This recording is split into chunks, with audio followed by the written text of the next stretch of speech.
Plastic इे साड़े फिंगुचु यह व्यतीत आम निजे जब जागृत नवा से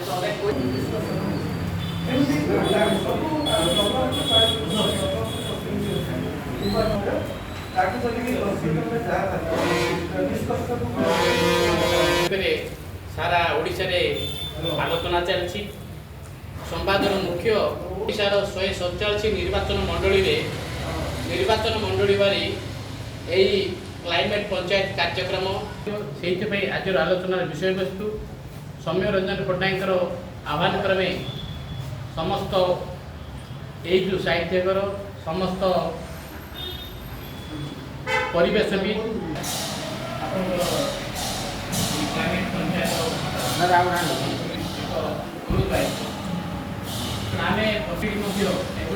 समस्ते मनीष समाज दायी एक आम मन आम केतरा ब्लक अच्छी पुष्टिथाय अंचल आम चंदाहांडी ब्लक झरिका ब्लक बर्षा हेल्ले आम भल चाष हो पारे कि रेगुलर आवश्यकता पड़ूला कि बर्तमान गाईगोरु आम पाखे नहांती पीढ़ीर आवश्यकता पड़ूना हाईस्कल पढ़ू बोली से परिवेश गोटे चैप्टर आरंभ होला कौन पीएम पर्टिकुलर मैटर जो समय जी हूँ तार माप करने PM6 बोले गोटे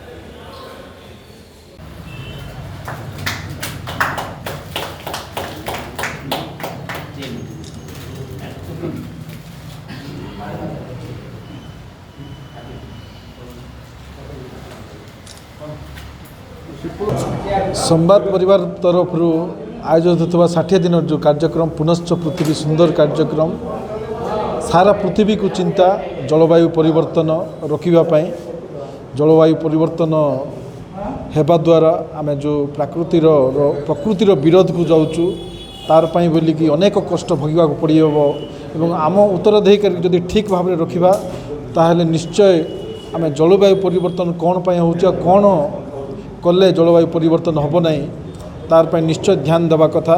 आज नवरंगपुर विधानसभा रे आमर प्रभु जगन्नाथ मंदिर परिसर रे आयोजित होता ये अनेक विज्ञ व्यक्ति साहित्य घर परिवार रिटायर्ड एम्प्लॉइज परिवार संघ तरफ एवं अनेक बुद्धिजीवी आसिक अनेक मतामत देइचंती।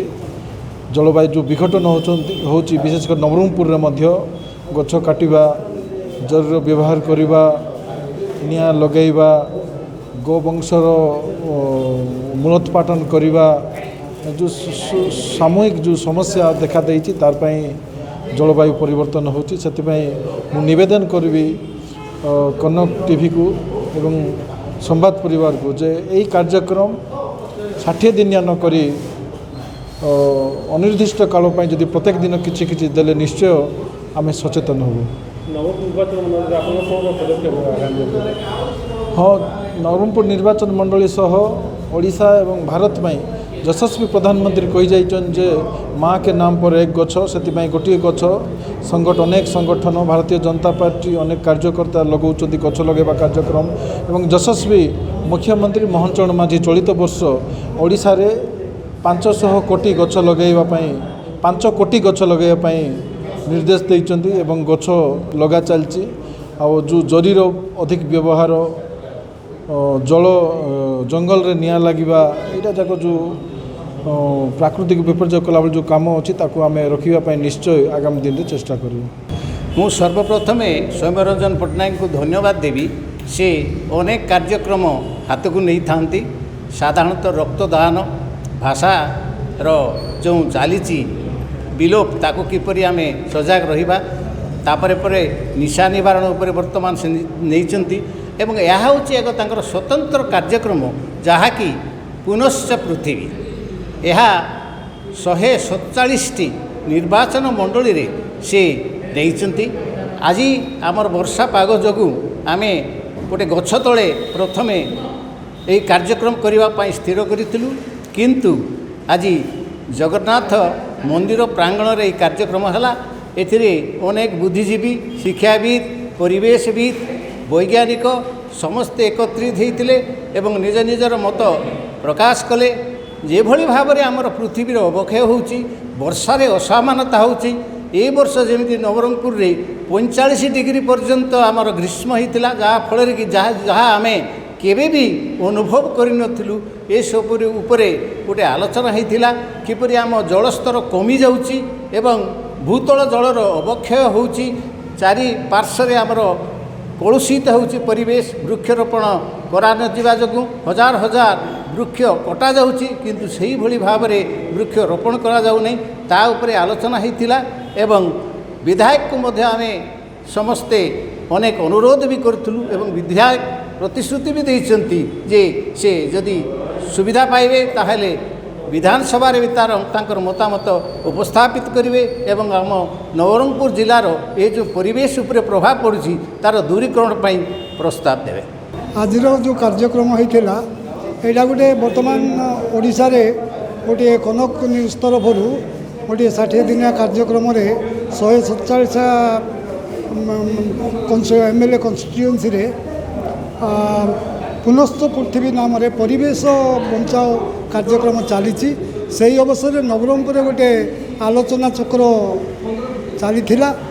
ବହୁତ ସୁନ୍ଦର ଭାବରେ ଆଲୋଚନା ହେଲା। ନବରଙ୍ଗପୁରର ବିଭିନ୍ନ ପରିବେଶ ଯେଉଁ ପ୍ରଦୂଷଣ ହେଉଛି ତା ଉପରେ ବିସ୍ତୃତ ଆଲୋଚନା ଏବଂ ଆମମାନଙ୍କର କର୍ତ୍ତବ୍ୟ କ'ଣ ଏହା ବିଷୟରେ ପୁଙ୍ଖାନୁପୁଙ୍ଖ ଭାବେ ଆଲୋଚନା ହେଲା ଏବଂ ସେଠୁ ଯାହା ସବୁ ନିଷ୍କର୍ଷ ବାହାରିଲା ଆରୁ ଜଣାପଡ଼ିଲା ଯେ ଯେତେ ସବୁ ପ୍ରଦୂଷଣ ହେଉଛି ତା'ର ମୁଖ୍ୟ କାରଣ ହେଲା ବୃକ୍ଷର ଅଭାବ ଏବଂ ବୃକ୍ଷ ନଷ୍ଟ।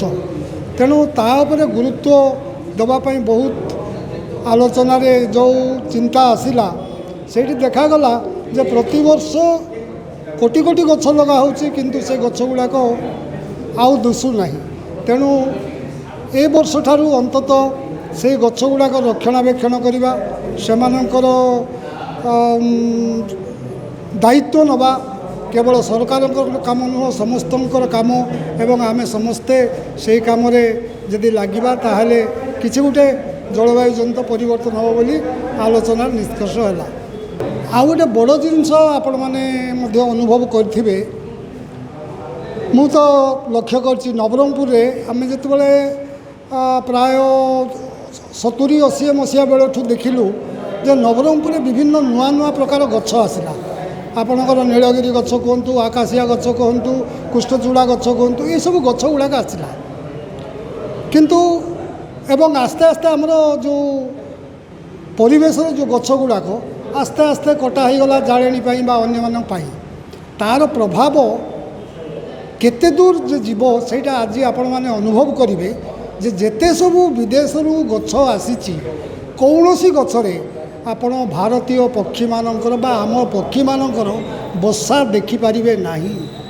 ସାରା ଓଡ଼ିଶା ଆପଣ ଦେଖନ୍ତୁ ବସା ନାହିଁ ଏବଂ ଏହା ଗୋଟେ ଅନ୍ୟତମ କାରଣ ଯେ ଆମର ଓଡ଼ିଶାରୁ ବିଭିନ୍ନ ପ୍ରକାର ପକ୍ଷୀ ସଂଖ୍ୟା କମିଯାଉଛି। ତା ଛଡ଼ା ଚାଳ ଘର ଥିଲା, ଘର ଚଟିଆ ହେଉଥିଲେ, ସେମାନେ ବି କମିଗଲେଣି। ଏହି ସବୁ କାରଣ ଯୋଗୁଁ ଆପଣ ଆଜି ପ୍ରଜାପତିଟିଏ ଦେଖିବା ପାଇଁ ମନରେ ଟିକେ ଦୁଃଖ ଲାଗୁଛି, ଦେଖିପାରୁନୁ। ତେଣୁ ଏହିସବୁ ସଚେତନ ହୋଇ ଆମ ଅଞ୍ଚଳ ବୃକ୍ଷରୋପଣ ହେବ, ଆମ ଅଞ୍ଚଳ ସେ ଯେଉଁ ବୃକ୍ଷ ହେବ ସେଇଠି ପକ୍ଷୀ ବସା ପାଇଁ ବୋଲି ମଧ୍ୟ ଆଜିକାଲି ଯଦି ଆମ ତରଫରୁ କିଛି ବାଡ଼ି ବଗିଚାରେ ଯଦି କିଛି କରିପାରିବା ବସା ପାଇଁ ସେମାନଙ୍କୁ ସୁଯୋଗ ଦେବା ତାହେଲେ ପୁଣି ଆମର ପୁନଶ୍ଚ ପୃଥିବୀ ସେଇଭଳିଆ ହସି ଉଠିବ, ପଶୁପକ୍ଷୀରେ ଭରପୁର ହେବ, ପ୍ରଜାପତି ଝିଣ୍ଟିକା ସବୁ ଦେଖିପାରିବା। ଆଜି ଯେଉଁ ପୁନଶ୍ଚ ପୃଥିବୀ ପକ୍ଷରୁ କ୍ଲାଇମେଟ୍ ପଞ୍ଚାୟତ ଯେଉଁ ପ୍ରୋଗ୍ରାମ୍ ହେଇଥିଲା ନିଶ୍ଚିତ ଭାବରେ ଏଇଟା ଗୋଟେ ବହୁତ ବଢ଼ିଆ ପଦକ୍ଷେପ ହେଇଥିଲା। ନବରଙ୍ଗପୁର ଜିଲ୍ଲାର ଯେଉଁ ବୁଦ୍ଧିଜୀବୀ ଥିଲେ, ଯେଉଁମାନେ ଆସିଥିଲେ ଆଜି ସେମାନଙ୍କର ନିଜର ମତାମତ ଦେଇଛନ୍ତି ଏବଂ ବିଶେଷ କରି ଆମ ଜିଲ୍ଲାରେ କେବଳ ନୀଳଗିରି ଗଛ ଲାଗୁଛି, ଆକାଶିଆ ଗଛ ଲାଗୁଛି, ସେସବୁ ଗଛ ଯାକ ନ ଲାଗି ପାରମ୍ପରିକ ଶାଳ, ପିଆଶାଳ, ବିଭିନ୍ନ ମେଡ଼ିସିନାଲ ପ୍ଲାଣ୍ଟ ଲଗାଇଲେ ବହୁତ ବଢ଼ିଆ ହୁଅନ୍ତା ଏବଂ ବିଶେଷ କରି ସହରର ଦୁଇ କୋଡ଼ରେ ଯେଉଁ ଗଛ ଯାକ ଥିଲା ଏବେ ପୁରା ସମ୍ପୂର୍ଣ୍ଣ ଭାବେ ବିଲୁପ୍ତ ହୋଇଗଲାଣି। ସେଠି ପୁନର୍ବାର ଆଉଥରେ ଯଦି ଆମେ ନବରଙ୍ଗପୁର ସହରକୁ ଗଛ ଲଗାଇବା ଏବଂ ରାସ୍ତାର ଦୁଇ କୋଡ଼ରେ ଲଗାଇବା ବହୁତ ବଢ଼ିଆ ହେବ ଏବଂ ଯେତେ ରାସ୍ତା ଅଛି ନବରଙ୍ଗପୁର ଜିଲ୍ଲାର ମୁଖ୍ୟ ମୁଖ୍ୟ ରାସ୍ତା ଗୁଡ଼ିକରେ ପଥପାର୍ଶ୍ୱ ବନୀକରଣ ଯେଉଁଟା ଅଛି ସେସବୁ ଯାକ ଗଛ ପୁରା ବିଲୁପ୍ତ ହୋଇଗଲାଣି ଏବଂ ପୁନର୍ବାର ସେଠି ଆମେ ଗଛ ଲଗାଇଲେ ନିଶ୍ଚିତ ଭାବେ ଆମେ ବେନିଫିଟ୍ ପାଇବା ଏବଂ ଆଜିର ଯେଉଁ କାର୍ଯ୍ୟକ୍ରମ ହୋଇଥିଲା ଏଇଟା ନିହାତି ଭାବେ ସୌମ୍ୟରଞ୍ଜନ ପଟ୍ଟନାୟକର ଗୋଟେ ବହୁତ ବଢ଼ିଆ କାର୍ଯ୍ୟକ୍ରମ। ଆମେ ଜିଲ୍ଲାବାସୀ ତରଫରୁ ଏ କାର୍ଯ୍ୟକ୍ରମକୁ ଆମେ ଧନ୍ୟବାଦ ଦେଉଛୁ। ବହୁତ ବହୁତ ଧନ୍ୟବାଦ। ଦେଖନ୍ତୁ गोटे अर्थकारी फसल गुड़िक पछरे धाईकि आम विभिन्न पारंपरिक फसल को आम बंद कर देचु एवं सारर मात्राधिक व्यवहार होची आमर अनेक गुड़िया गच भी विलुप्त हो गला से सबको आम बंद करी निजे निजे किपरि सचेतन हवा ता निश्चित भाव में आम गोटे पुनश्च पृथ्वी को फेरई आनी परिबा।